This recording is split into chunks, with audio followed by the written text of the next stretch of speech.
11h01. Deixa eu só ver aqui se eles vão entrar.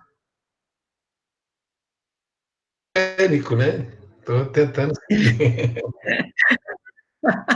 Não, mas com rede a gente avisa, o povo entra, depois sai, né? Faz muito bem ser britânico. Tereza, a sua formação eu sou escolar... Eu sou economista de formação e meu doutorado é em saúde pública. Em saúde? Na Fiocruz. Puta vida, que legal, que legal. E agora você está em Londres, em que condição? Eu estou em Nottingham, que é a cidade do Robin Hood, lembra? Eu estou em Nottingham, trabalhando com... Eu sou pesquisadora associada à universidade. Se quiser, você pergunta, eu explico. Estou trabalhando com segurança alimentar. Estamos no ar. Bom, eu estou aqui com uma pessoa muito importante, num momento muito importante do nosso país. Mas antes de falar da pessoa e antes de falar do momento, eu quero agradecer a todas e todos que estão participando dessa nossa transmissão e pela importância da transmissão e pela importância do assunto. Eu peço que todos vocês compartilhem esse vídeo, convidem os seus amigos, participarem conosco desse debate, porque uma das coisas mais importantes de nossa área chama-se comunicação. A coisa mais importante que nós temos no Brasil é atualizar e comunicar para as pessoas, para que as pessoas fiquem bem informadas, né? Eu, ontem à noite, eu recebi um telefonema de uma pessoa que é uma pessoa que trabalha na rua, táxis, na Secretaria da Habitação de São Paulo. Até hoje é assim, só que acabaram. Esse trabalho provisoriamente acabou. Ele se chama Agostinho. Ele falou: Paulo, eu estou em casa, eu, minha mulher e uma filha. Aprova essa questão da renda emergencial. E ele perguntou: quanto eu vou ganhar? Eu falei: olha, Agostinho, você, a sua mulher e a sua filha, como você vive do mercado informal, me parece que você vai ganhar R$ 1.200, né? Então, é muito importante que a gente ajude as pessoas a entenderem o que vai acontecer, por que vai acontecer. Por isso que eu estou pedindo, agradecendo a todos que estão participando dessa live conosco, pedindo que todos compartilhem, porque nós temos aqui uma pessoa muito importante. Essa pessoa é a Tereza Campelo. Ela é economista de formação, fez um mestrado em saúde pública, né? E ela agora está em Londres, como professora em Londres. Na verdade, não está em Londres, ela está na Inglaterra, em Nottingham, que é nada mais, nada menos que a terra do Robin Hood, que talvez eu tenha que nos inspirar. Esse é o momento no Brasil que os de cima têm que ajudar os de baixo, né? E Robin Hood era exatamente essa a ideia dele, né? De cima ajude os de baixo, tirar dos de cima para ajudar os de baixo. E a Tereza Campelo, ela foi a pessoa que, na condição de ministra do Desenvolvimento Social, ajudou a crescer o programa Bolsa Família e dar um programa de assistência social, um programa de proteção social muito importante para o Brasil. Talvez seja uma das pessoas que mais conheçam essa questão da proteção social no Brasil. E por que eu digo que ela é a pessoa mais importante? Dificilmente nós teremos uma pessoa com conhecimento que ela tem desse sistema de proteção social no Brasil, porque ela manejou esse sistema, se eu não me engano, por 6 anos, diretamente. E também a oportunidade é muito importante, porque ontem foi aprovada uma lei na Câmara Federal, e essa lei vai conceder aos casais, ou aquelas famílias que têm 2 adultos, portanto, dentro dos critérios, e crianças, uma renda emergencial de R$ 1.200, né? Quando as pessoas são sozinhas, R$ 600. No caso da Bolsa Família, as pessoas poderão, pelo benefício mais vantajoso nesse momento. E é por isso que nós temos assim a grata alegria, e eu quero te agradecer profundamente, Tereza, de você participar dessa nossa transmissão aqui para o Brasil, aí da Inglaterra, aqui para o Brasil, e falar desse momento que nós estamos vivendo, como é que você está vendo essa epidemia, como é que você vê como essa epidemia pode repercutir no Brasil, qual é o papel que nós devemos desempenhar, nós que eu digo aqui, Tereza, nós todos brasileiros deveriam, qual o papel que nós deveríamos desempenhar e como esse programa que foi aprovado ontem pode ser implementado.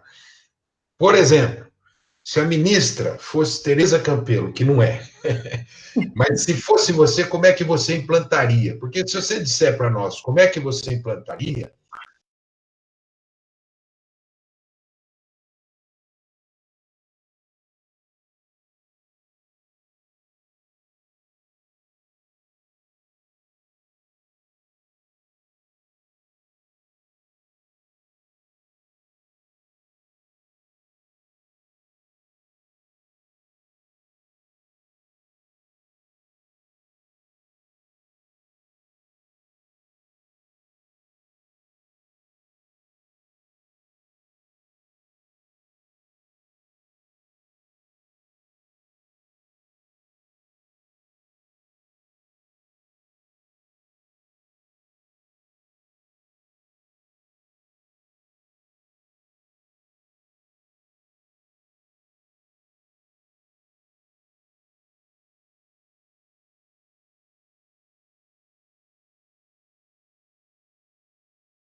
o povo tem que parar, pare o vírus. E para que a população possa parar, o governo tem que atuar, porque nós queremos, né? O Bolsonaro, a gente até está falando muito assim, é a política da morte. Ele fala, ou é o vírus ou é a fome. Não. O governo pode atuar para combater o vírus e para evitar a fome. O governo tem que atuar para lutar contra o vírus e para garantir que a população tenha segurança alimentar. É possível fazer isso. É muito difícil em países de baixa renda, né, ter uma atuação forte como alguns outros países estão tendo, não só por conta do dinheiro, mas principalmente porque países que não têm estrutura. E isso é o que mais nos deixa angustiados, porque talvez o Brasil seja dos poucos países em desenvolvimento e pobres do mundo que tenha uma condição completamente diferenciada para atuar. O Estado brasileiro tem condições de atuar imediatamente, não é começar a se organizar para atuar daqui a um mês. Não, nós temos na nossa mão, o Brasil tem várias ferramentas importantes, a começar pelo próprio Sistema Único de Saúde, depois a gente pode voltar a falar sobre isso, que é um dos poucos países do mundo que tem um sistema único, que chega nos 5.570 municípios, com mais dificuldade que tenha, nós temos um canhão para atuar contra o vírus, que está sendo desprestigiado, que não recebe o dinheiro que deveria, etc. e tal. Temos uma capacidade fenomenal, já organizada pelo país, pelo povo brasileiro, para garantir que a população possa receber renda. Vamos primeiro falar desse projeto que foi aprovado ontem. A gente já tinha uma proposta, né, Paulo? Você já até vinha falando sobre isso nas redes, né? O PT apresentou uma proposta, outros setores da sociedade também já vinham apresentando proposta, a nossa chamava Seguro Quarentena, que era exatamente a ideia que foi, em geral, né, linhas gerais, a ideia que foi apresentada ontem. Nós temos que garantir uma renda diretamente para aquela população que, se ficar em casa, para de ter renda. Quem são? O Bolsa Família, que tem o Bolsa Família, mas essa população trabalhava. Né? Então, o Bolsa Família era um complemento. A população do Bolsa, o público do Bolsa Família trabalhava e recebia um complemento, que era o Bolsa Família. Se eles ficarem em casa, a diarista, o pipoqueiro, quem trabalha como autônomo, quem vende coisa na construção civil, bolo. Então, o povo trabalha e se vira. Se ficar em casa, perde essa renda. Então, o público do Bolsa Família que vai perder renda do trabalho, a população do cadastro único, que trabalha, não recebe o Bolsa Família, mas já está cadastrado, não está no Bolsa Família, o microempreendedor individual, né, o nosso, que a gente chama de MEI, esse público que são trabalhadores informais, mais o MEI, se ficar em casa, perde completamente a renda. Então, esse público, o Estado, o país, precisa que ele pare, mas para ele parar, ele tem que receber uma renda. Então, é isso que nós estamos propondo. Então, isso que a gente chamava de seguro quarentena, e que ontem foi aprovado como uma renda emergencial, traz exatamente essa ideia. Vamos dar renda para aquele trabalhador informal, para aquela família de desempregados, para aquele trabalhador autônomo, certo? Que não tem carteira assinada, que são famílias que precisam desse recurso, não vão passar fome. Não tem uma poupança para sobreviver 1 mês, 2 meses, 3 meses em casa, né? Precisando cuidar das suas crianças, dos adultos, dos idosos. Quantos eles são, Tereza? Quantos são no Brasil? Quantos estão nessa condição? O seguinte, que nós temos em torno de 13 milhões de famílias que recebiam Bolsa Família, recebem Bolsa Família, né, que a maioria deles optará por essa nova modalidade do emergencial, porque é maior, mas em torno de 13 milhões de famílias que está no cadastro único não recebe Bolsa Família, mais um número de pessoas, aí variando de famílias, variando 5, 6 milhões de famílias, mas muito mais de pessoas. Ao todo, nós acreditamos que chega em 100 milhões de pessoas. 77 milhões no cadastro único e os demais fora do cadastro único. Lógico que nós estamos falando com estimativas, né, Paulo? Porque a população que podia estar bem de vida pode acabar caindo em pobreza. Então, esses são números que a gente tem que ir avaliando. Depois eu vou comentar a segunda proposta que nós temos, que é para o trabalhador com carteira assinada, mas vamos falar primeiro desses, né? Questão quem? Bolsa Família, repetindo de novo, cadastro único que não está no Bolsa Família, trabalhadores autônomos aí, por conta própria, a gente chama de várias coisas, né? Trabalhador informal, por conta própria, autônomos, né? Tem vários apelidos que a gente pode dar para isso, são nomes formais. E o microempreendedor individual. Então, tomando, né, essas pessoas com seus familiares, a gente imagina que isso está em torno de 100 milhões de pessoas. Tem como chegar nessas pessoas, que é o que o governo fica falando, não, é difícil. Agora tem gente, hoje tem uma pessoa, que nem vou citar o nome, mas dizendo, não, joga dinheiro pelo helicóptero. É a prova de que essas pessoas não sabem do que estão falando. Primeiro, não sabem o que são as pessoas pobres no Brasil. Certo? Segundo, não sabe o potencial e a capacidade que o Estado brasileiro tem. Primeiro, nenhum país do mundo tem o que nós temos no cadastro único. No cadastro único, nós temos informações sobre essas famílias. Né? Parte dessas informações é suficiente hoje para a gente poder contatar essas famílias ou abrir acesso para que essas famílias nos contatem o Estado. Nós temos, por exemplo, um aplicativo, que é o aplicativo do Cadastro Único. Ele pode rapidamente ser, com pequenas modificações, que a gente pode fazer com os técnicos do Ministério do Desenvolvimento Social, né, o antigo Ministério do Desenvolvimento Social, que a gente, de primeira linha no mundo, na área de tecnologia de informação, de tecnologia social, não tem ninguém melhor do que nós, que conhece a população pobre, conhece como alcançar essas famílias. Então, nós temos gente na Caixa Econômica Federal, que também é outra potência. Paulo, felizmente não privatizaram a Caixa, que queriam privatizar, né? Vamos lembrar, não vamos esquecer disso agora. A Caixa ainda está com a gente. É outro potencial, porque a Caixa atende essa população pobre já há 17 anos. Ele já paga a Bolsa Família há 17 anos, eles sabem como fazer isso. Então, nós estamos falando de duas grandes potências.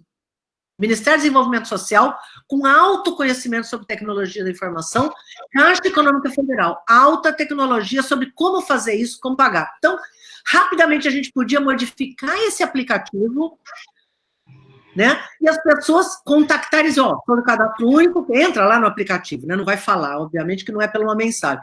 Entra no aplicativo e informa a conta bancária, atualiza os dados, se for o caso, se o dado estiver desatualizado. Então, seria uma operação simples para 13 milhões de famílias. As famílias que não estão no cadastro único, eu acredito que é muito viável, e eu tenho certeza do que estou falando, garantir que eles também, por um aplicativo, possam se inscrever no cadastro único. Vamos fazer um processo com autodeclaração. Como, diga-se de passagem, já era o cadastro único e o Bolsa Família. Vamos fazer uma operação simplificada, né, porque o cadastro único são campos extensos que você preenche com material da casa, um conjunto de informações. Vamos fazer um processo simplificado, né? Nós temos como fazer isso de forma a saber no futuro quem são esses novos cadastrados e vamos contar com a autodeclaração. As pessoas falam, autodeclaração, as pessoas vão mentir. Gente, o imposto de renda é autodeclaração também. Por que a classe média pode fazer autodeclaração no imposto de renda e nós não podemos contar com um mecanismo de autodeclaração facilitado para a população pobre que está em risco de vida? Nós não estamos só dizendo que essa população está em risco de vida, ela está colocando o Brasil em risco de vida. Ela sair de casa desesperada, precisando trabalhar, ela está colocando em risco não só ela e a sua família, mas o conjunto dos brasileiros, né? Ela vai estar multiplicando exponencialmente esse vírus. Então, interessa para o país, interessa para a saúde pública, interessa, né, para cada um de nós, independente da classe social, que esses trabalhadores, que essa população mais vulnerável fique em casa, porque ela é a primeira desesperada a querer sair de casa. Então, é possível, é viável, tem mecanismos fáceis de fazer isso. Nós contamos também com o INSS, que pode nos ajudar nessa operação, garantindo que a gente possa cruzar informações rapidamente. Nós temos informação do CAGED, que pode nos ajudar facilmente. Então, nós temos no Brasil um conjunto de sistemas, né, organizados e prontos para auxiliar o Estado brasileiro a garantir que essa população receba imediatamente esses recursos. Alguns podem receber já em abril, outros talvez no final de abril, começo de maio, mas assim, as pessoas têm que ser informadas que elas poderão fazer isso, só isso já as tranquilizará. Agora, nós temos que ser ágeis, as pessoas não podem ficar um mês sem comer. Tem muita gente que já não vai ter dinheiro agora. Então, é possível fazer isso rapidamente. Tem que ser aprovado esse projeto, foi aprovado ontem, né? Aprovado no Senado semana que vem, e o governo federal não precisa ficar esperando isso ser aprovado para já colocar em marcha toda uma operação técnica e tecnológica que vai viabilizar o projeto, né? Então, vamos aproveitar, o governo pode estar fazendo isso agora. Nós estamos perdendo tempo, Paulo. O país já perdeu tempo. A gente tinha que estar pensando isso desde o final de janeiro. Nós perdemos o nosso grande ativo, que era tempo, né? Nós estamos 2 meses atrás da China, atrás de Taiwan, atrás da Coreia. A gente podia ter aprendido com eles, né? Mas temos tempo ainda, tem que começar a operar agora, imediatamente já, e é possível. Isso é que eu acho que a gente tem que passar de confiança para a população.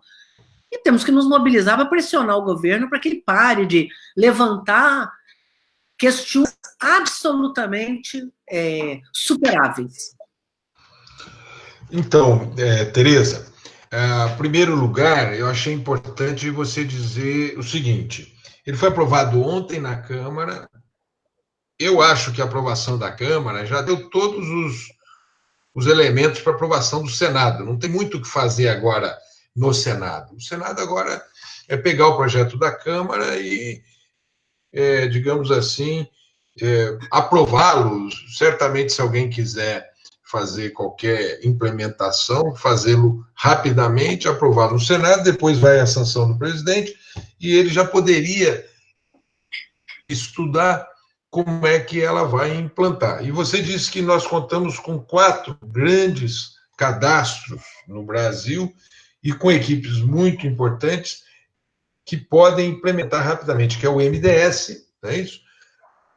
O CAGED, do Ministério do Trabalho, o INSS e a Caixa Econômica Federal, que já tem conhecimento dessa forma de implantação. Outra coisa, só para completar, a Caixa é quem é a operadora de todo o sistema do MDS, né? Então, eles conhecem, toda a tecnologia de informação está dentro da Caixa, eles conhecem muito, né? Então, é possível, a pessoa informa a conta, vamos pagar na conta, depois, no futuro, se tiver alguma questão a avaliar, é como a gente faz com o imposto de renda, vai, avalia e toma providências, né? Não é hora de ficar...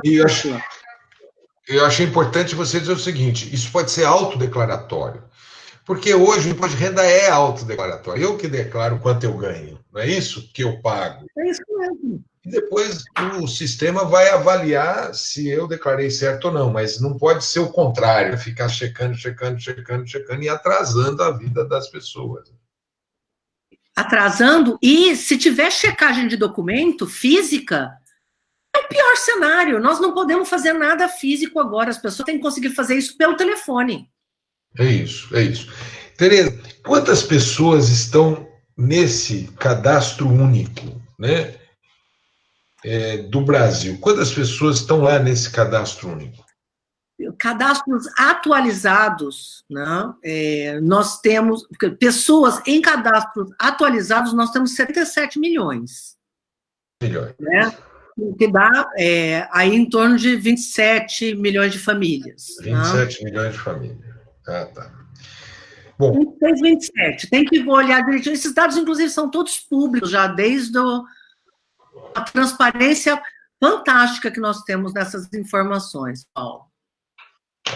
Você queria falar um pouco, Tereza, você poderia falar um pouco sobre a lei aprovada ontem? Porque tem muita gente aqui que está nos ouvindo que vai ajudar as pessoas nas comunidades, né? Vai dizer, olha, você já pegou o seu cadastro, assim que pega. Então, primeiro, quem está contemplado pela lei aprovada ontem?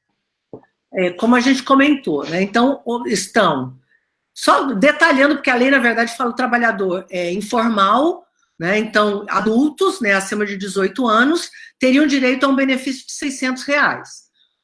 Né? Então, tentando traduzir para as pessoas se enxergarem, porque tem gente que fica assim, mas quem é do Bolsa Família tá ou não tá? Então, assim, a família pode ter acesso, quem é do Cadastro Único e não é do Bolsa Família pode ter acesso, trabalhadores informais, autônomos, que não são do Bolsa Família, podem ter acesso, e microempreendedor individual. Então, a lei aprovou R$600 por pessoa, mas disse o quê?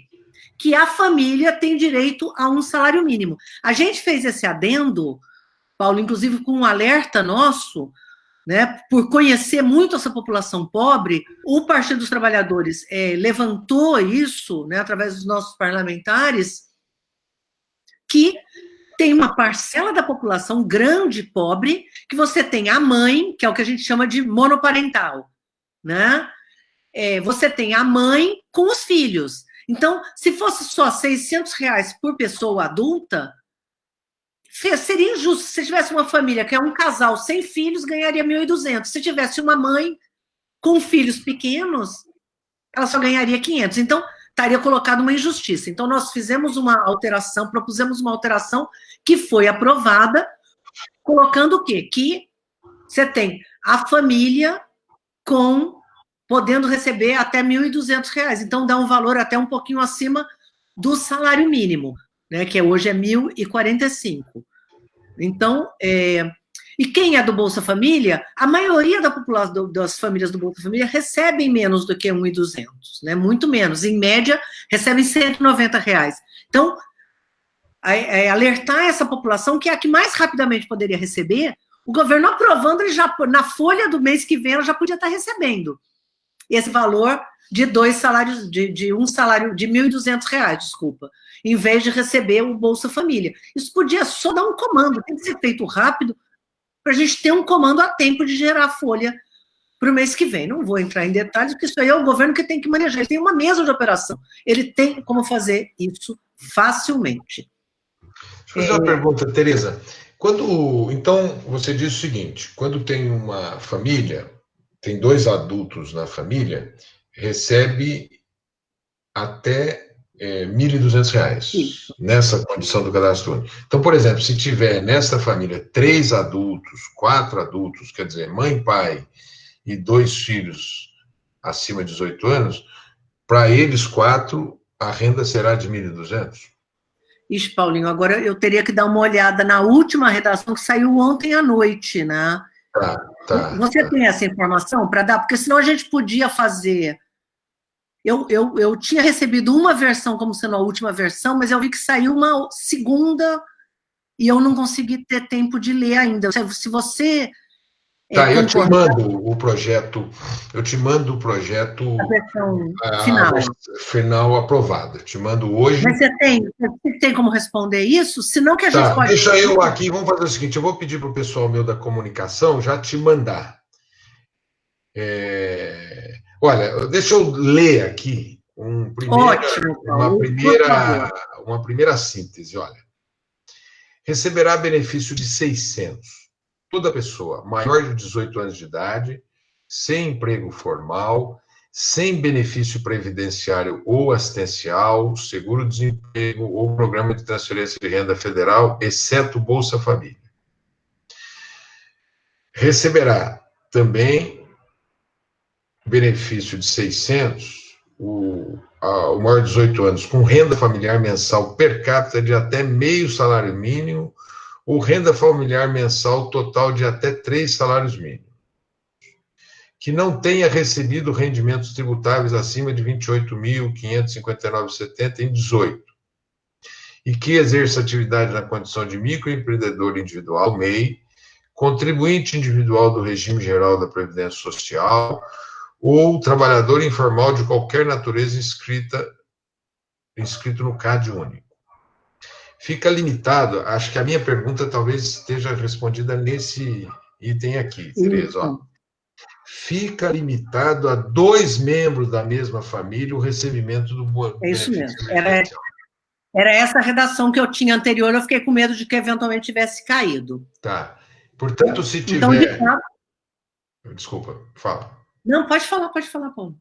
Então, me parece que limita, né? Quer dizer... Limita a 2 salários mínimos, exatamente. A 2 membros da família. A 2 benefícios de 600. A 2 membros da família o recebimento de 2 benefícios. Então, limita naquele núcleo familiar a 2 benefícios, é isso? Isso. A parte de cima, o que eles estavam dizendo? Pode ser qualquer pessoa sem carteira de trabalho, né? Então, traduzindo aí para o nosso público também, que é mais ou menos o que eu tinha dito, mas de outro jeito. Sem carteira de trabalho, então nós estamos falando dos informais, mas não pode receber nem benefício previdenciário, ou seja, não pode receber a aposentadoria mais o valor, porque aí já tem aposentadoria. Essa pessoa que tem aposentadoria, ela já tem um valor que ela recebe do Estado.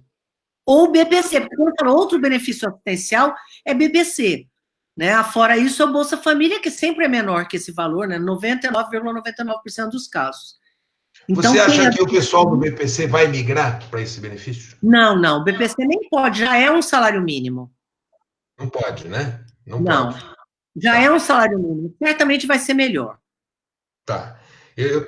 Bom, então tá assim. Fica limitada a 2 membros da mesma família o recebimento do benefício emergencial. A mulher chefe de família uniparental receberá 2 cotas do auxílio, é isso que você falou. Exatamente. Brasileira, né? A família brasileira. E você conhece tão bem, e você foi uma das pessoas mais importantes para introduzir esta questão no projeto, através dos deputados do PT, da bancada do PT. As condições de renda familiar mensal serão verificadas por meio do CAD único para os trabalhadores inscritos e por autodeclaração para os não inscritos. Exatamente. Então não pode agora, o governo não vai poder burocratizar. É isso? É a declaração. Aí vai falar, mas nós não temos ferramenta. É simples de desenvolver. Usa o próprio material, o próprio aplicativo do Cadastro Único, ou desenvolve outro, é fácil, gente. As pessoas desenvolvem aplicativo hoje com maior facilidade, né? Nós temos, é uma tecnologia conhecida, então vamos colocar a nossa capacidade de Estado em tecnologia social a favor da população. A favor da população. A população precisa. Olha, só terminando aqui as regras, Tereza, por 3 meses e depende de regulamentação, portanto, vai valer para os meses de abril, maio e junho, né? Eu tenho comigo, Tereza, e aí eu vou falar ali na frente que talvez esse benefício terá que prosseguir, mas eu vou dizer ali na frente porque que eu acho que ele vai ter que prosseguir. A forma de pagamento. Segundo o projeto, o auxílio emergencial será pago por bancos públicos federais por meio de uma conta do tipo poupança social digital. Essa conta será aberta automaticamente em nome dos beneficiários, com dispensa da apresentação de documentos e isenção de tarifa de manutenção. A pessoa usuária poderá fazer ao menos uma transferência eletrônica de dinheiro por mês, sem custo, para a conta bancária mantida em qualquer instituição financeira autorizada a funcionar pelo Banco Central. Enfim, ela vai receber ou pela Caixa, né, como você disse, isso. Fala bancos públicos, nesse caso você acha que ele está incluindo o Banco do Brasil? Não? Eu acho que entra Caixa Econômica, Banco do Brasil e acho que entra a BNB também. Banco do Nordeste. Banco do Nordeste, que também tem uma rede enorme no Nordeste, que pega toda a agricultura familiar do Nordeste, todo mundo tem conta no BNB. No BNB. Né? Porque pega aí Pronaf, a maioria é tudo BNB. E está dizendo que essa pessoa poderá transferir, caso ele tenha uma conta numa instituição privada, no Itaú, no Bradesco, ele poderá fazer uma transferência. Poderá transferir para a conta dele para poder usar, ou vai tirar o dinheiro. Né? Eles vão ter que regulamentar. Eu acho que esse detalhamento tem que ser o mais simples possível para evitar que as pessoas tenham que ficar indo em caixa eletrônico ou indo em banco. Né? Então, o ideal é que eu acho que nessa conjuntura ter que tirar todo o dinheiro sempre é um risco, né? A gente batalhava muito para poder tirar ao mês, mas eu acho que nessa conjuntura as pessoas realmente vão acabar tirando o dinheiro, ficando com o dinheiro para poder pagar a conta. E acho que tem que ser o mais simples e operacional possível. O fundamental é pagar para as pessoas pararem. Esse é o eu acho que é a palavra de ordem. E aí, Paulo, esse talvez seja a forma mais fácil de mostrar que o governo tem como manter a economia viva. Né? Porque essas pessoas não... Tem coisa que vai ter que parar, mas tem coisa que não, vai ter que continuar funcionando, as pessoas vão ter que continuar comendo. A cozinha da economia tem que continuar andando. Como que a gente vai organizar isso? Nós até estamos organizando uma proposta que envolve também a ajuda de abastecimento. Né? Não está pronta ainda, agora o governo não toma medidas elementares em nenhuma área. Tanto é que nós tivemos que, como partidos de oposição, e ontem, contando aí com a compreensão de todo o parlamento, aprovar uma primeira medida. Agora nós estamos lançando a segunda, né, com relação ao trabalhador com carteira assinada. Porque esse trabalhador também precisa de um apoio, porque a empresa não tem capital de giro, estão parada, né? Então, o restaurante que parou, né, o pequeno comércio que parou, o pequeno serviço que parou, nós também vamos ter que socorrer esse trabalhador que não está sendo ameaçado de ser demitido, até depois que o governo deu esse... O governo soltou a medida provisória, que foi uma aberração, né, dizendo que as pessoas podiam ser demitidas, o contrato podia ser suspenso. Então, deu um sinal errado para o mercado.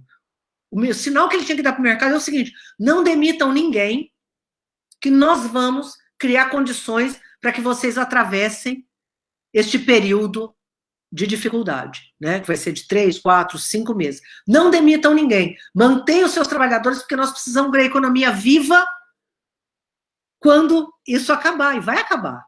Né? Nós precisamos da economia viva. O que significa economia viva? Os trabalhadores empregados, as empresas sem quebrar, tudo que o governo tinha que ter feito já. Como ele não fez, nós estamos fazendo.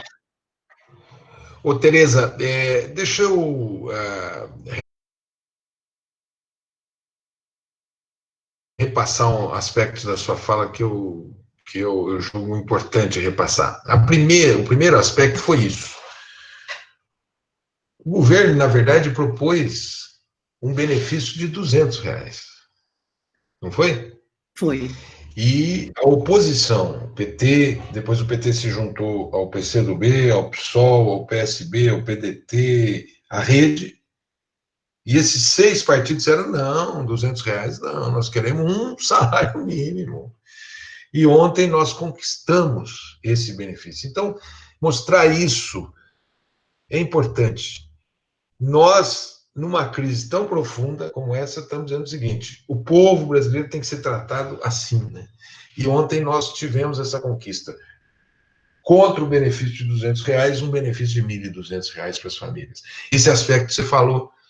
Olha, o governo não saber que as famílias brasileiras, grande parte dessas famílias mais pobres, são pilotadas, dirigidas, comandadas por mulheres que têm filhos, não é isso? Chefes de família. Então, é importante remarcar esse passo que a gente deu.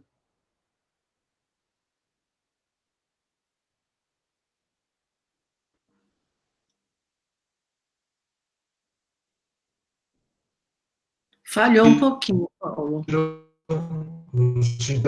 O papel, junto com os partidos de esquerda e da oposição, um papel fundamental para ter uma renda adequada para proteger as famílias brasileiras nesse momento de crise. Foi? Então, esse é o primeiro ponto. E aí, Tereza, eu acho que agora a gente podia deslocar o debate para esse segundo ponto que você falou. Proteger o emprego formal, o cara que tem carteira assinada, que está tendo que ficar em casa, e proteger a empresa, proteger aquele empregador, para que essa empresa não morra. É um patrimônio social essa empresa, e esse empresário também é importante para o Brasil, pequeno microempresário. Você pode falar um pouco disso? Então, eu acho que a gente conseguiu, Paulo, e talvez ao final dessa tragédia, né, dessa crise sanitária,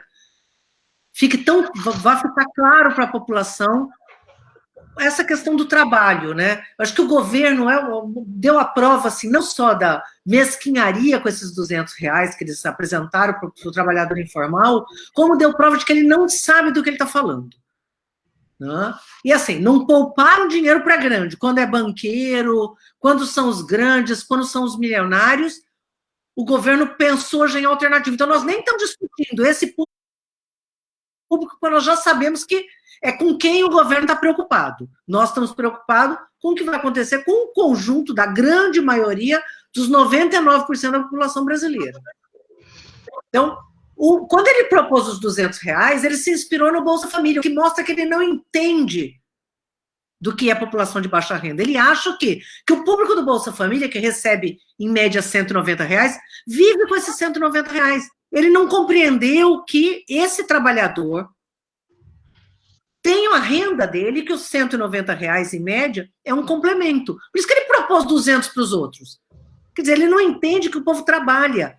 A população pobre no Brasil, ao contrário do que acham os setores atrasados, reacionários, e tem até um preconceito contra os pobres, acha que é pobre porque não trabalha. Não, é pobre apesar de trabalhar, e é pobre apesar de trabalhar muito, não ganha o suficiente por um conjunto de questões. Né? Então, olhamos os informais, garantimos uma renda mínima, né, de sobrevivência neste momento dramático, garantimos, eu diria assim, segurança alimentar mínima.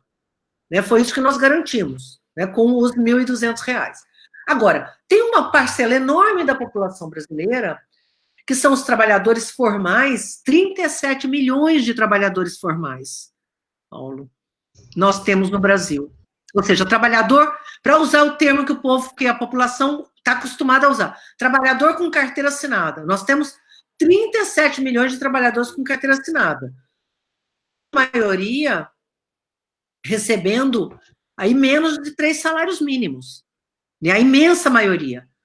Depois eu posso até te passar esse número, acho que em torno de 29 milhões recebem menos de 3 salários mínimos. Então, e a média de salários são 2 salários. Quando você pega a média, em média, o trabalhador com carteira assinada no Brasil recebe quanto? 2 salários mínimos. Então, nós estamos falando de trabalhadores também, na sua grande maioria, trabalham arduamente também. Não estamos falando de nata, de elite, de trabalhador, não. A grande maioria recebe menos de 3 salários mínimos e em média, 2 salários mínimos.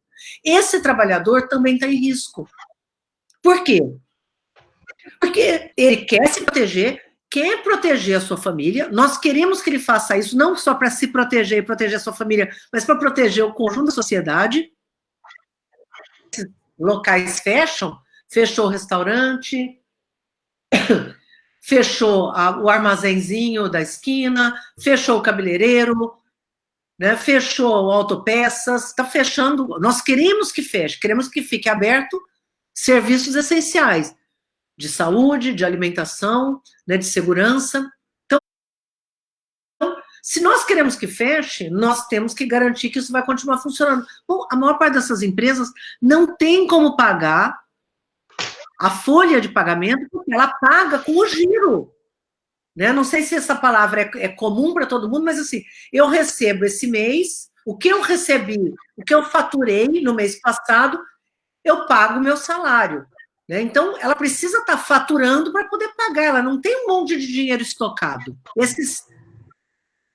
O pagamento que ela faz é se ela fechar, ela não tem faturamento. Se ela não tem faturamento, ela não consegue bancar a folha. Então, para essa empresa continuar funcionando, o Estado brasileiro tem que atuar. Ele não pode dizer, trabalhe, o vírus ou a morte. Ele não pode dizer isso. Ou morre de vírus ou morre de fome. Ele não pode dizer isso, ele tem que dizer, nós vamos entrar atuando para que você não morra de vírus e não morra de fome. Vamos garantir a economia funcionando como? Então, nós estamos propondo, essa proposta está em fase de debate, mas nós já estamos assegurando o quê? Nós queremos que do trabalhador seja garantido para micro e pequenas empresas. Nós temos que dar um suporte muito forte, porque ela não vai ter condição zero de pagar esses salários. E para as empresas de maior porte, certo? Elas vão receber um aporte do Estado para pagar os trabalhadores. Nossa proposta é que, no mínimo, todo mundo receba um salário mínimo do Estado, mas que ela também tenha uma contribuição. Agora, a terceira parte da discussão, que nós também estamos propondo, é que o Estado tem que disponibilizar crédito para sustentar o emprego e a renda. Então, o que nós estamos dizendo? De um lado, essa palavra de ordem eu achei muito bacana, foi organizada não por uma pessoa da área de publicidade, mas por um dos nossos economistas aí do núcleo de economia do PT, que é ninguém demite ninguém. Qual que é a ideia? O Estado tem que montar um programa para que ninguém seja demitido nessa fase. Agora, para que ninguém seja demitido, as empresas têm que continuar vivas e têm que ter condições. Então, vamos viabilizar um programa de crédito para dar suporte a que esse emprego seja mantido. Então, com isso, eu acho que a gente fecha as 3 grandes áreas de emprego e renda no Brasil, que é o que foi aprovado ontem, que é a renda emergencial, normal para as famílias do cadastro único, para as que não estão no cadastro único, que tem que se cadastrar, para o trabalhador com carteira assinada e para as empresas, para que não demitam esses trabalhadores. Então, eu acho que este é o guarda-chuva que tem que ser montado para garantia de que a economia continue viva e, principalmente, garantir a vida da população. Que só tem um jeito de garantir a vida, que a população que pode parar, pare. Tereza, a equação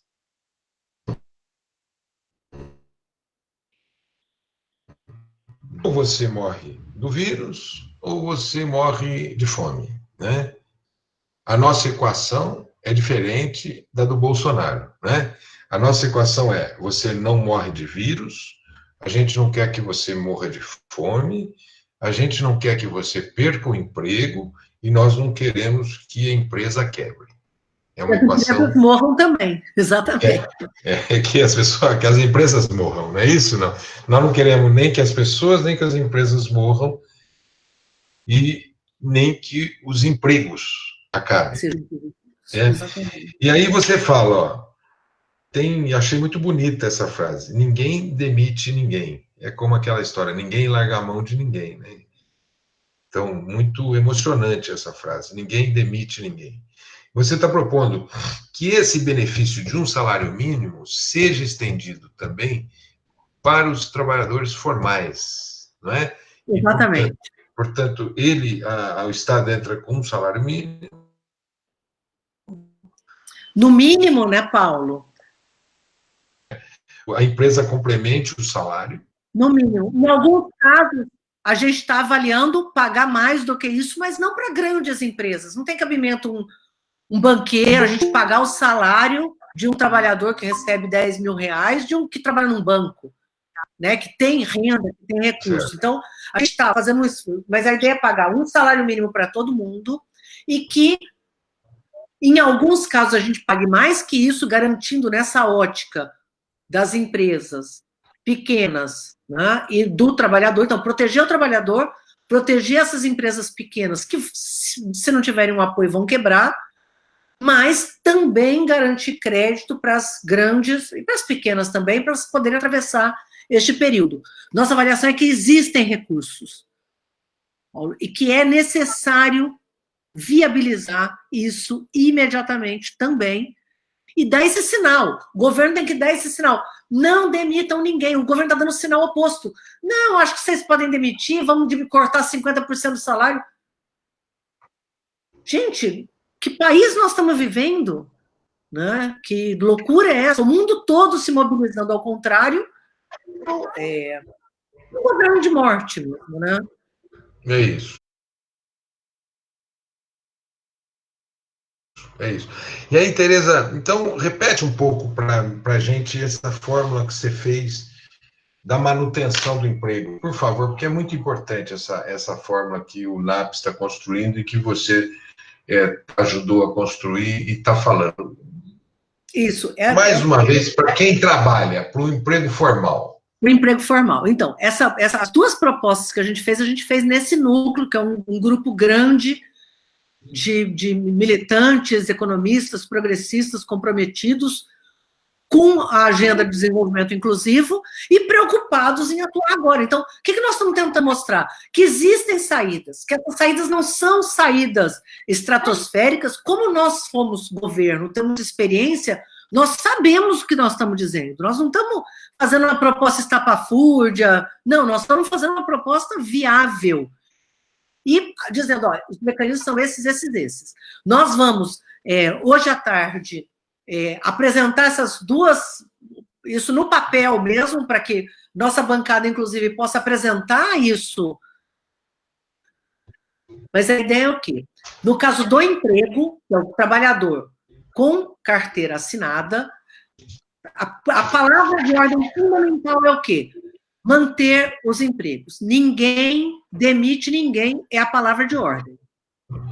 Né? E a economia tem que continuar viva. As pessoas têm que continuar vivas e a economia tem que continuar viva. Não, ninguém demite ninguém, vai ter como base. Primeiro, nós queremos garantir, no mínimo, um salário mínimo. Para alguns setores, nós vamos pagar mais do que isso. Nós, falando do Estado brasileiro, né, deveria estar assumindo essa proposta, ou avançando mais ainda, tomara que avancem. Né? Agora, eles às vezes soltam umas balões de ensaio, né, Paulo? Ah, vamos fazer isso, vamos fazer aquilo, e nada sai do papel, né? Então, fala, fala, né, cacareja e não bota o ovo. Né? Essa é a palavra de ordem do governo, cacarejar e não botar ovo nenhum. Uma galinha estelionatária. Uma galinha estelionatária. E nós estamos mostrando que tem ovos, que tem caminhos, que é possível, e qual é a cesta que nós estamos oferecendo para a sociedade. No caso do emprego, então, no mínimo, o governo tem que pagar um salário mínimo para determinados setores de empresas de baixa, né, empresas pequenas, com baixa lucratividade, etc., micro, pequena e média, nós vamos pagar mais do que um salário, mas garantir um salário para todo mundo e garantir que as empresas possam dar sua contribuição, pagando o restante do salário, de forma que tenham crédito para que isso aconteça. Então, qual vai ser o compromisso da empresa? Ninguém é demitido, ninguém demite ninguém. Qual é o compromisso da empresa? Receber esse um salário mínimo no mínimo. Né? Para manter esses empregos, então nós vamos pagar até um salário, mais do que um salário mínimo em alguns casos, mas no mínimo um salário mínimo. Agora, a empresa não pode demitir, então o compromisso é que a folha de pagamento dela do mês passado seja mantido até o final da crise. Segundo, nós queremos, e temos certeza do que estamos dizendo, que existe condição de gerar um crédito vinculado a essa ideia da manutenção dos empregos, para que as empresas possam estar recebendo esse dinheiro para fazer jus ao restante da folha. Né?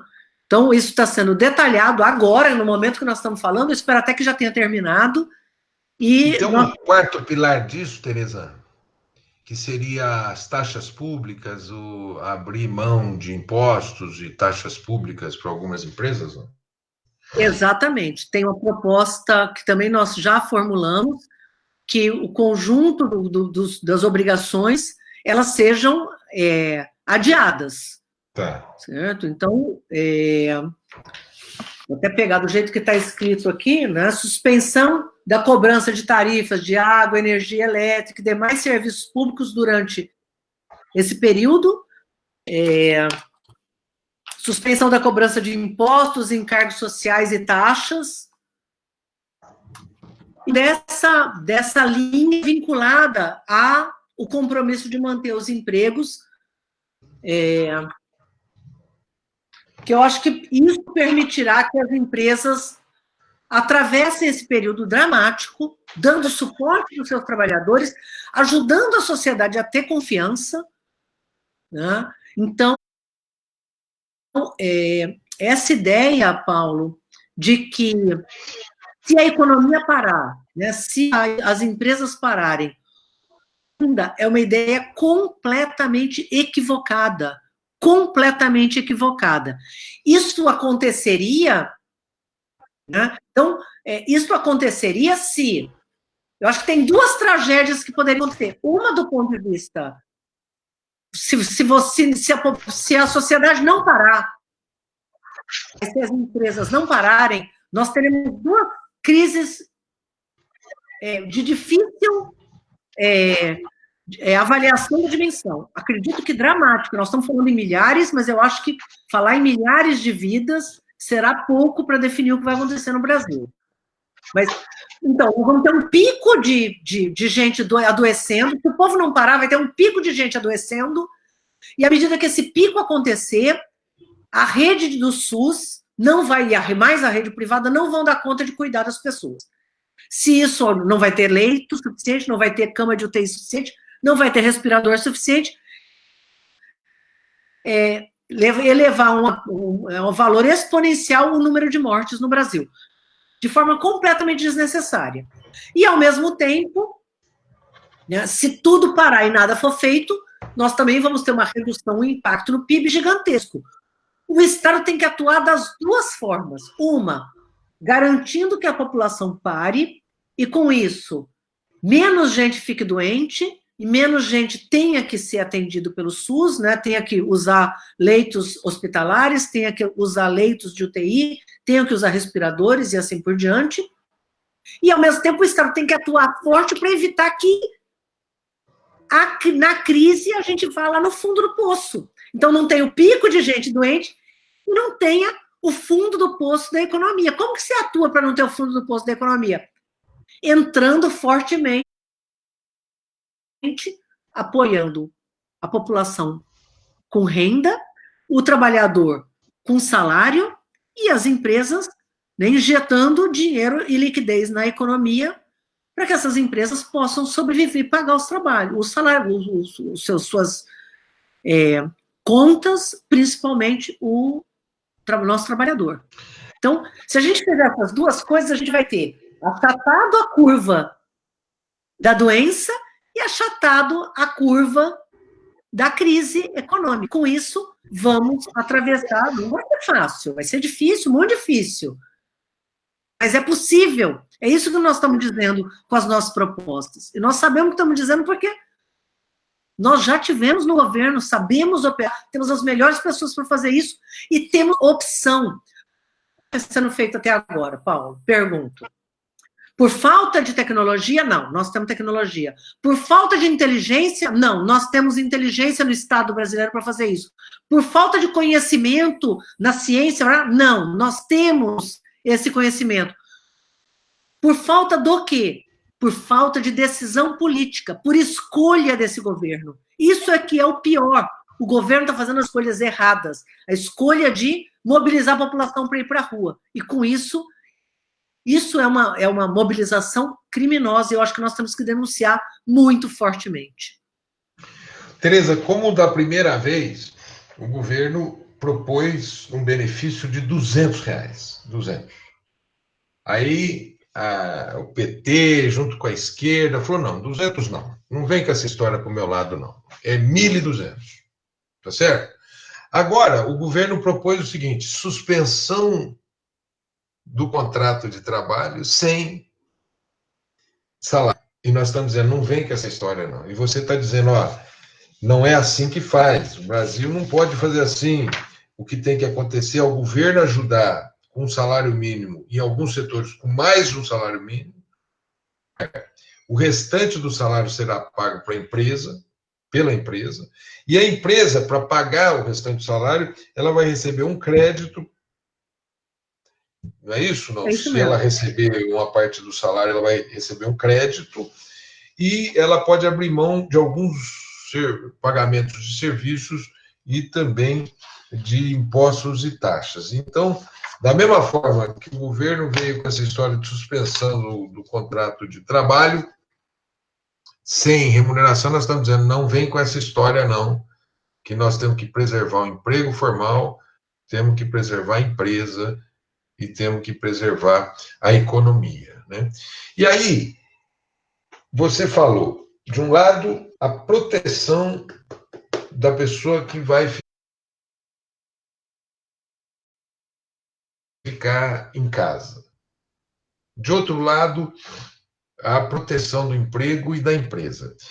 E eu queria fazer um outro pilar dessa equação, Tereza, e queria perguntar para você em relação ao debate no grupo de economistas, mas também em relação à experiência da Inglaterra, que está vivendo esse mesmo problema, da França, da Espanha, da Itália, de Portugal, da China, dos Estados Unidos, como é que eles estão fazendo com os trabalhos que precisam funcionar? Quais são esses trabalhos?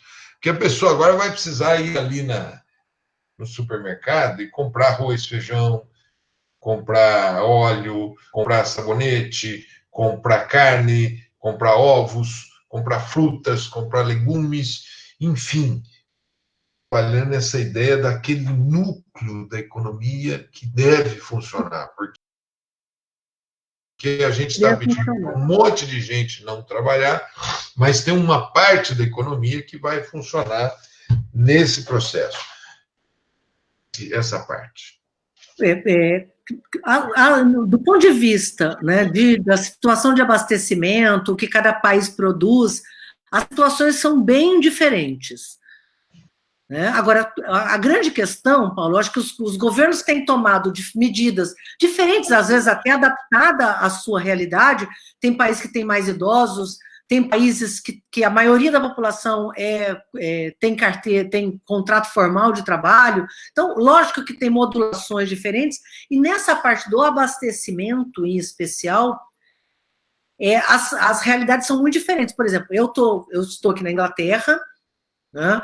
Nós já estamos em situação de isolamento, os adultos já, a pedido do governo, né, as crianças também, né, desde quarta-feira da semana passada, as aulas estão em processo de suspensão, então estou eu e minha filha aqui em casa, a rede de abastecimento da população está funcionando, mas como a Inglaterra é uma ilha e não produz, né, comida como o Brasil produz, as medidas que eles vão ter que tomar aqui vão, inclusive, ter que prever substituição de alimentos e assim por diante. Então, eles já montaram uma operação aqui envolvendo as grandes redes de supermercado para pensar o abastecimento. Eles ainda não divulgaram as medidas, mas já existe todo um processo de racionamento que as pessoas podem levar para casa, né, para evitar que a gente tenha desabastecimento de alguns itens básicos, né? E eles têm algumas realidades aqui que são mais difíceis do que no Brasil. O Brasil é um grande produtor de alimento. Como isso vai funcionar no campo no Brasil? Então, isso é o que eu estava te dizendo. Nós já estamos com uma parcela do nosso núcleo pensando em abastecimento, e tem coisas, Paulo, que são assim, é inaceitável que o Estado não tenha atuado ainda. Vou pegar um exemplo que é um exemplo simples. Etanol. O Brasil falta álcool gel no mundo todo. Aqui na Inglaterra, desde janeiro, já não tem álcool gel. Então, desde janeiro já tem desabastecimento. Final de janeiro, todo mundo já comprou o estoque de álcool gel. Você não consegue encontrar já há 2 meses aqui. A terra não produz etanol, né, suficiente. O Brasil é o maior produtor de etanol do mundo, é o maior produtor de cana-de-açúcar do mundo. E mais, o Brasil talvez seja um dos poucos países do mundo que tem isso estocado. Nós temos estoques. Se é do estado de São Paulo, conhece muito bem o estoque de etanol que nós temos no interior. Por que o estado que regula isso, e o etanol ele é regulado? Nós temos câmeras, não é? Você tem estruturas dentro do governo que regulam o etanol. Por que a gente já não sentou e criou medidas de abastecimento de etanol para a população? Isso tinha que ter sido feito já há um mês, que a gente sabe que falta etanol. A população não vai ter água para lavar a mão. Não adianta ficar dizendo, lave a mão com água e sabão. Tem lugar que não tem água. Tem bairros que tem água 2 vezes por semana, tem favelas que têm dificuldade de abastecimento. Nós precisamos apoiar essas famílias. Então, o etanol é um exemplo, né? Como outros exemplos, acho que a gente poderia listar.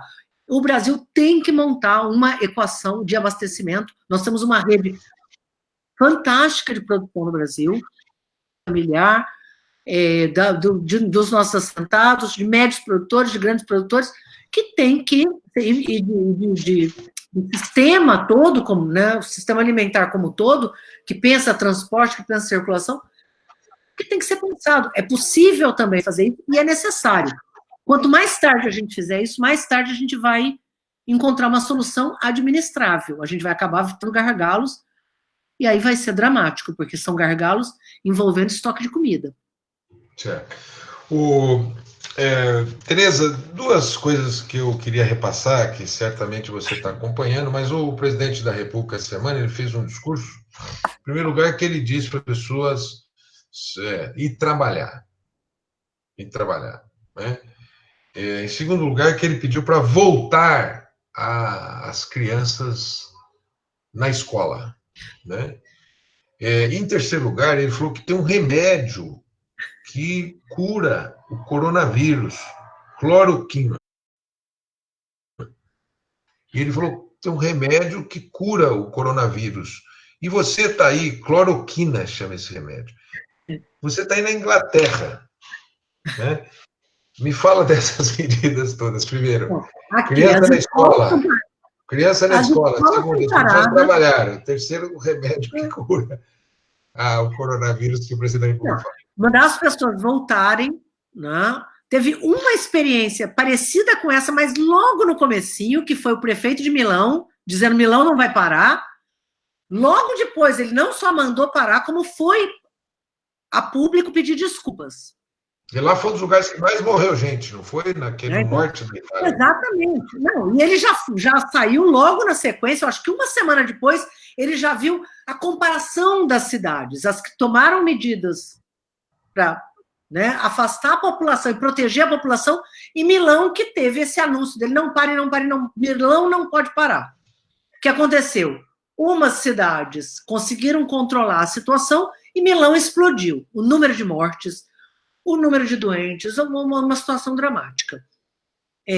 Então, ele rapidamente não só voltou atrás, como foi a público pedir desculpas. Então, o Bolsonaro, ele não tem o direito de fazer isso agora. Isso já aconteceu há 2 meses atrás.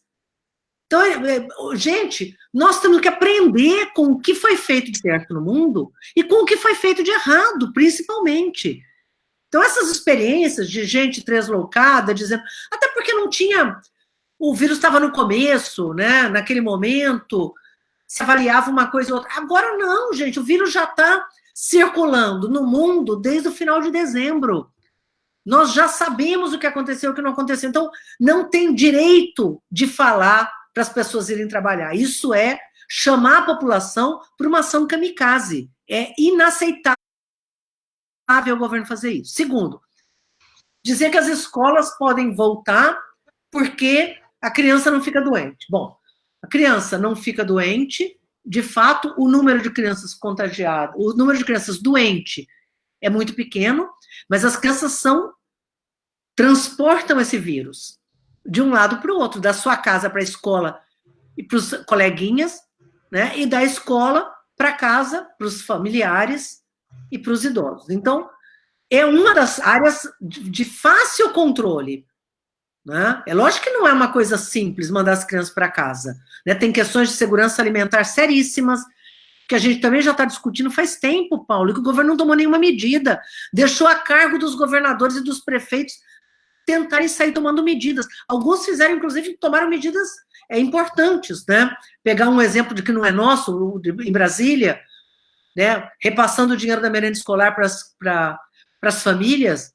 Né? Outros estados estão fazendo a mesma coisa, distribuindo alimentação. Então, agora, isso tinha que estar sendo orquestrado por quem? Por quem está na cabeça do sistema de educação, que é o governo federal. Não está. Gerando confusão, diz que diz. Então, primeira medida errada, criminosa. Segunda questão de falar para as crianças voltarem, é uma aberração, certo? Nenhum lugar isso está acontecendo, ao contrário. Aqui na Inglaterra, a crítica é exatamente que a gente tinha que ter feito isso antes, mas foi feito orquestradamente. Num primeiro momento, se cogitou fechar as escolas somente em cidades críticas, depois eles chegaram à conclusão de que não. Nós estamos recebendo mensagem todo dia no celular. Governo inglês. A Inglaterra, eu diria que, assim, do ponto de vista do conceito individual de liberdade, talvez seja o país que leva isso às últimas consequências. Só para as pessoas terem uma ideia, você não é obrigado a andar com carteira de identidade aqui. Se um policial te parar e pedir, cadê seu documento, você diz, eu não sou obrigado. A lei me permite andar sem documento. E você pode levar o documento, caso ele exija, daqui a 3 dias. Então, o conceito de liberdade aqui é levado às últimas consequências. Nós estamos recebendo no celular, direto do governo, a mensagem, fique em casa, você deve ficar em casa. Esse verbo, você deve, é um verbo que, assim, de um autoritarismo, assim, para o padrão inglês, você tem que ficar em casa, medidas duras serão tomadas, parará. E alertando a população para ficar em casa. No celular, nós estamos recebendo isso aqui. Isso está acontecendo no mundo todo. Então, somente o Brasil está indo no sentido contrário. Então, realmente... Você não quer nos ouvir, não quer ouvir a esquerda, que tem experiência, que já governou, que sabe o que tem que... Olha o que está acontecendo nos outros lugares do mundo. Estamos com a razão? Todos os outros países estão errados? Então, e a terceira questão do medicamento é uma irresponsabilidade. Gente, e não dá nem para rir, né, com a vergonha que nós estamos passando no mundo, porque é um assunto muito sério, um medicamento em teste, que inclusive é necessário para outras doenças, né? Então teve uma corrida na farmácia para comprar o medicamento, quem precisa realmente do medicamento está ficando sem nenhuma comprovação, e existe uma comprovação de que o medicamento é tóxico. Então, se a pessoa tomar, ela corre o risco de ficar muito gravemente doente e de morrer. Então, as pessoas não podem tomar o medicamento sem uma orientação clara, sem que haja segurança, pode ser pior. Então, é um desserviço à ciência, à Fiocruz que tem trabalhado, às nossas instituições médicas que têm trabalhado. Então, tem que fazer um apelo à população. Não escuta esse doido, gente, pelo amor de Deus. Você falou que é um desafio à ciência, a Fiocruz aí deu uma interrupção. Você pode repetir a frase? Então, temos cientistas, Paulo, de altíssimo nível no Brasil. Entre os 50 maiores cientistas do mundo. Nós temos instituições que têm experiência em produção de medicamento, como é o caso da Fiocruz, que produz vacina e medicamento e distribui não só no Brasil, vende no resto do mundo. Temos experiência em como atuar em rede, e a melhor forma de fazer isso é de forma organizada. No caso da Zika, por exemplo, o Brasil deu um exemplo para o mundo, foi super elogiado, apesar da tragédia. Não vamos comparar que são duas epidemias completamente diferentes. Não estou comparando isso, mas o que nós fizemos? A gente pode olhar essa experiência também e aprender com ela. Nós imediatamente tomamos as medidas.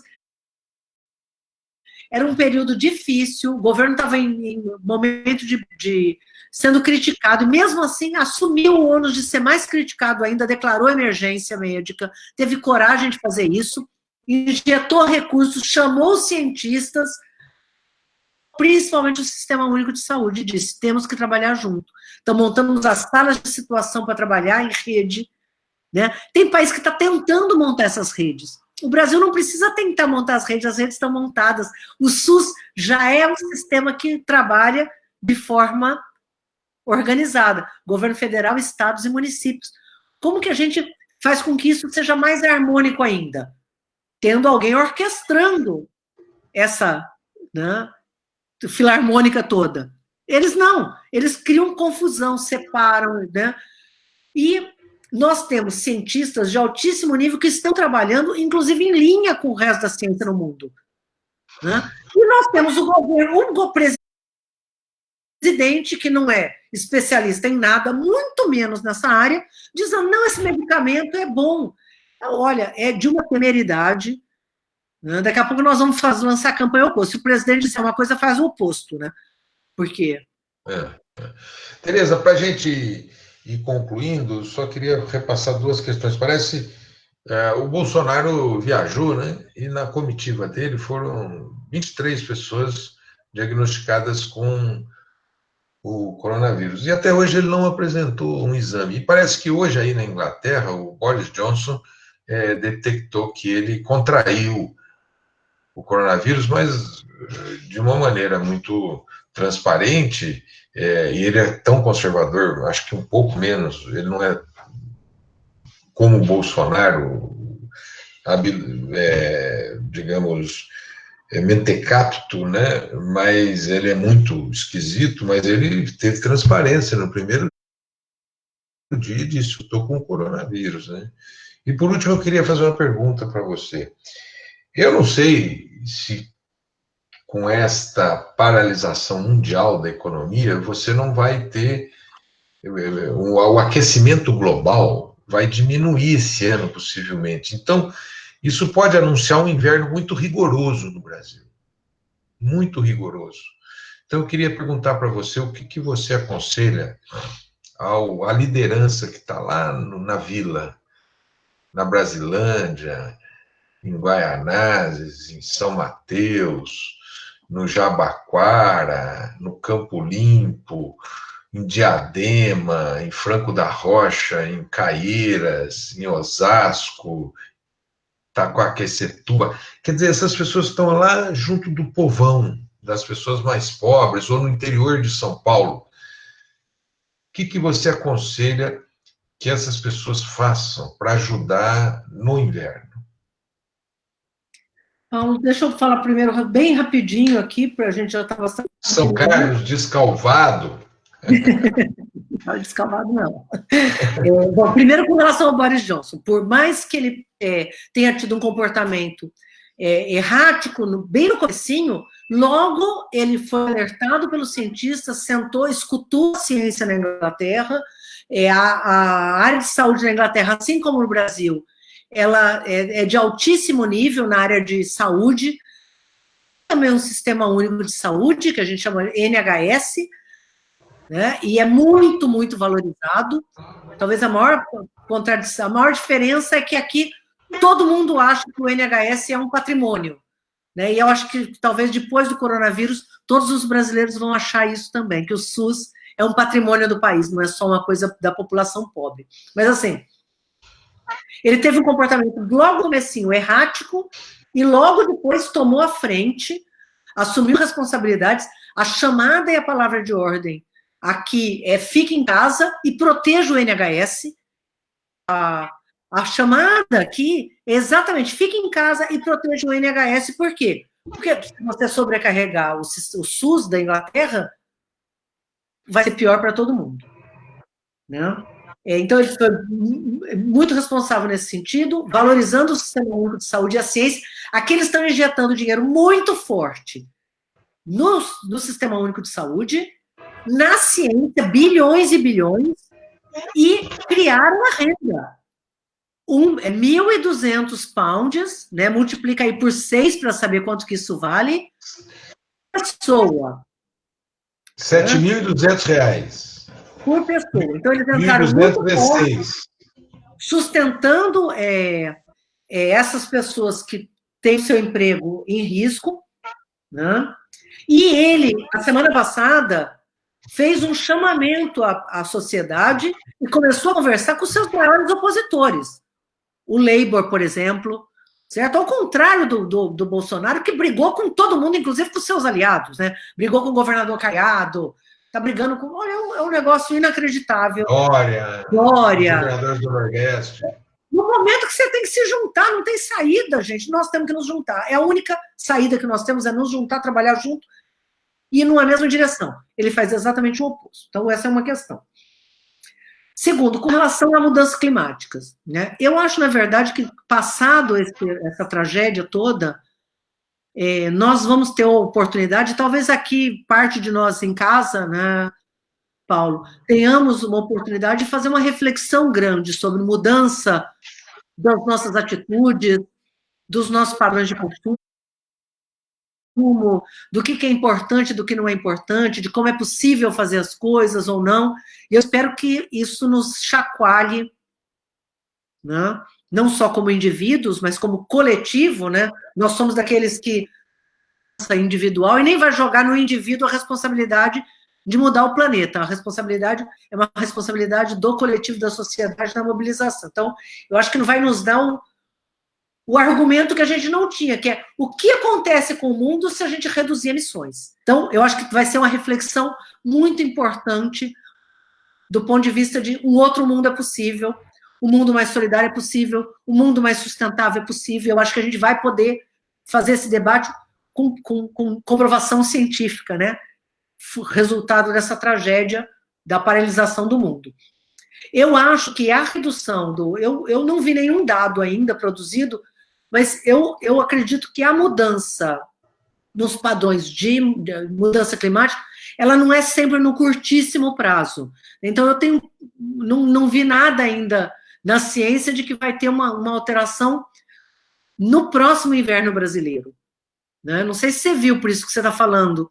Não cheguei a ver nada. Essa é uma hipótese que eu quero estudar.